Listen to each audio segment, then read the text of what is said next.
अस्सलामु अलैकुम व रहमतुल्लाहि व बरकातुहू। या रब इल्तिजा है करम तू कर करे, या रब इल्तिजा है करम तू अगर करे, वो बात दे दुआ पर जो दिल पे असर करे। नहमदुहु व नसल्ली अला रसूलिहिल करीम, अम्मा बाद फक़द क़ाल अल्लाहु तआला फिल क़ुरआनिल मजीद वल फ़ुरक़ानिल हमीद। अऊज़ु बिल्लाहि मिनश शैतानिर रजीम। बिस्मिल्लाहिर रहमानिर रहीम।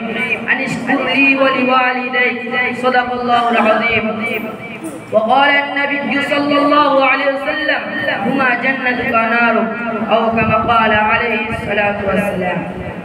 যাবতীয় ঘোষণা ও আরাধনা সমুদয় প্রশংসা সেই বিশ্ব নিয়ন্তার প্রতি, যিনি নিবৃত্ত হক, যিনি মহিয়ান গরিয়ান সর্বশক্তিমান অনন্ত অসীম দয়ালুবান।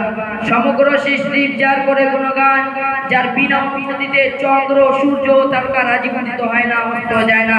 ভক্তি ও ভালোবাসার সহিত করি তার প্রশংসা, হামদ ও সানা। সকলে আমরা সমবেত কণ্ঠে বলি আলহামদুলিল্লাহ।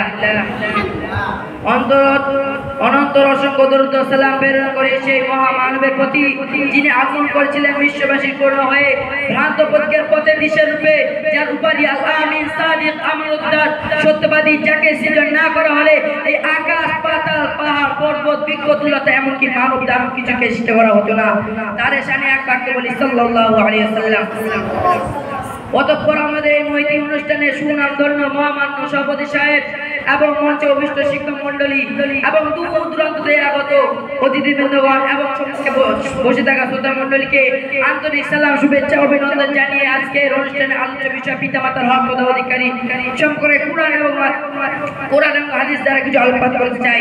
পিতামাতার হক তথা অধিকারী সংক্রান্তে আলোকপাত করার প্রারম্ভে মহানবী সাল্লাল্লাহু আলাইহি ওয়াসাল্লাম সেই অমূল্য বাণীর কথা মনে পড়ে যায়।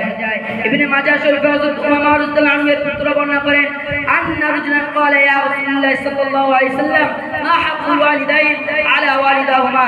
এক ব্যক্তি হুজুর সাল্লাল্লাহু আলাইহি ওয়াসাল্লামকে জিজ্ঞাসা করলেন যে ইয়া রাসূলুল্লাহ সাল্লাল্লাহু আলাইহি ওয়াসাল্লাম, সন্তানের প্রতি পিতামাতার হক ও অধিকার কি? ক্বালা রাসূলুল্লাহ সাল্লাল্লাহু আলাইহি ওয়াসাল্লাম হুমা জান্নাতু ওয়া নারু। উত্তরে হুজুর পাক সাল্লাল্লাহু আলাইহি ওয়াসাল্লাম বললেন, উভয় তোমাদের জন্য জান্নাত বা জাহান্নাম, অর্থাৎ তাদের অনুগত সেবা যত্ন যা ব্যস্ত নামক স্থান পাওয়া যায় এবং তাদের সাথে অলসিতা এবং অসন্তুষ্টি ভাবে জান্নাতে পৌঁছে দেয়। বন্ধুগণ, শুধু তাই না, পিতা মাতার আনুগত্য সেবা যত্ন গুরুত্ব সম্পর্কে বলা হয়েছে যে যতক্ষণ পর্যন্ত জিহাদে ফরজে আইন না হয়, ফরজে কিফায়া অবস্থায় থাকে, তখন পিতা মাতার অনুমতি ব্যতীত সন্তানের জন্য জিহাদে যোগদান করা বৈধ নয়। দৃষ্টান্তস্বরূপ বুখারী শরীফে আব্দুল্লাহ ইবনে উমর রাদিয়াল্লাহু আনহু পুত্র বর্ণনা করেন, যা রাজুলুন ইলা রাসূলিল্লাহ সাল্লাল্লাহু আলাইহি ওয়াসাল্লাম ইন্নী উরিদুল জিহাদ। জন্য ব্যক্তি হুজুর সাল্লাল্লাহু আলাইহি ওয়াসাল্লামের নিকট জিহাদের অনুমতি নেওয়ার জন্য উপস্থিত হন। ক্বালা রাসূলুল্লাহ সাল্লাল্লাহু আলাইহি ওয়াসাল্লাম হাইয়্যু আবুকা। হুজুর পাক সাল্লাল্লাহু আলাইহি ওয়াসাল্লামকে জিজ্ঞাসা করলেন যে তোমার পিতামাতা কি জীবিত আছে? ক্বালা নাম।